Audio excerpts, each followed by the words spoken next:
வணக்கம். Top headlines.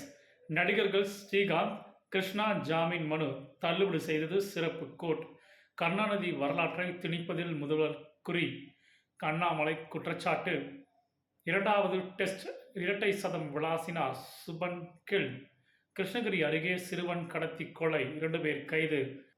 Madapuram அஜித்குமாருக்கு கஞ்சா கொடுத்து தாக்குதல், போலீஸ் மீது இன்னொரு குற்றச்சாட்டு.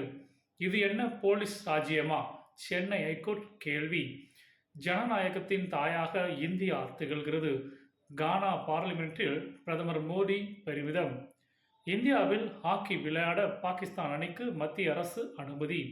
மடப்புரம் காவலாளி அஜித்குமார் குடும்பத்திற்கு மிரட்டல், பாதுகாப்பு தர திருமாவளவன் வலியுறுத்தல். காசாவில் இஸ்ரேல் நடத்திய வான்வழி தாக்குதலில் பாலஸ்தீனியர்கள் 82 பேர் பலி. அஜித்குமார் கொலை வழக்கு, வீடியோ எடுத்தவருக்கு போலீஸ் பாதுகாப்பு. போலீசாரை கட்டுப்படுத்த முடியவில்லை என்பது வெட்கக்கேடு. முதல்வரை கடுமையாக சாடிய சீமான். முதல்வர் சித்தராமையா அறைய முறையற்ற காவல் அதிகாரி விருப்ப ஓய்வு, பாஜக கடும் விமர்சனம்.